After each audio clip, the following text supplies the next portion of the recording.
This episode of London Real is sponsored by X-Brain.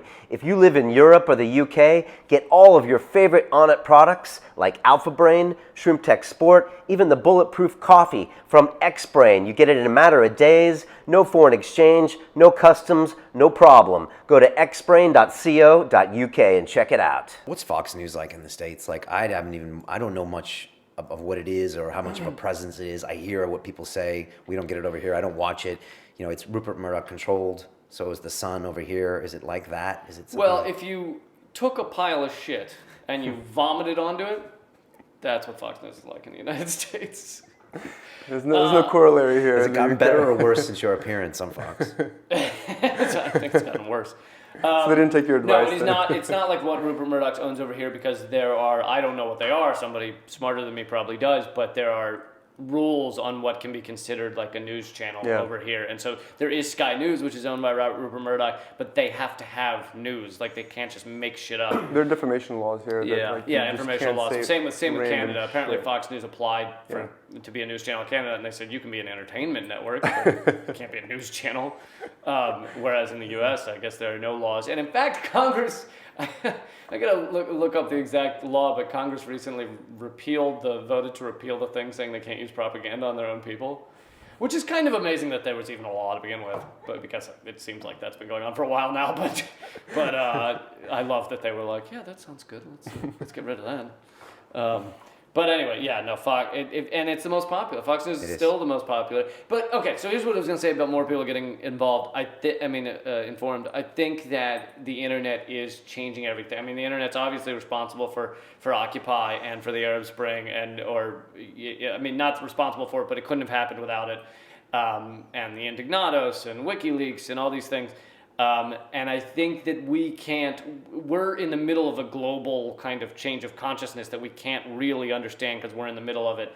And of course, the evil forces could win out if they succeed in cracking down on the internet enough in whatever, God knows what ways, all the different bills they try and pass, CISPA and ACTA and PIPA and all these bills. But, right now, people are becoming more informed because they're not solely getting their news from Fox News.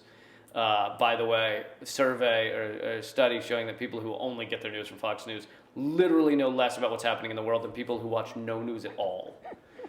Wow. Which that's mind blowing. That's really incredible. You could sit in a dark room and know more than a Fox News viewer.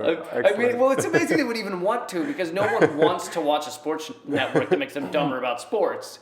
If you show up to your pub and you're like, yeah, the Lakers beat Tiger Woods. You're like, how do you consume your news? Anally. Okay.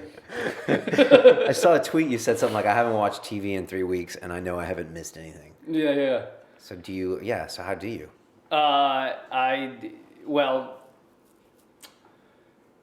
Part of that was because I've been on tour. I would, if I were at home in my normal schedule, I would watch Democracy Now! Is a great news channel. They do an hour a day, which is one of the best news sources out there, and you can watch it online. So I guess if you count that as watching TV, I will watch that. But a lot of it's written. Yeah, I read a lot of kind of outside news sources, and Alternet and Truthout and therealnews.com, and so there are places. RT's good for some stuff. Okay. Yeah. I always feel like if it's really important, someone will tell me that I know and trust. They'll be like, I feel like The Daily Show and the Colbert Report are the two in the U.S. I download them here, but actually those websites are blocked here in the UK, unfortunately. Yeah, they are. It really sucks. Yeah. That's where I get my news anyways, but... Yeah, it's great that a lot of young people are getting their news from that and not from Fox News. Yeah. But at the same time, those two shows are still largely in the two-party paradigm. I guess they do hold Obama account for a lot of things. So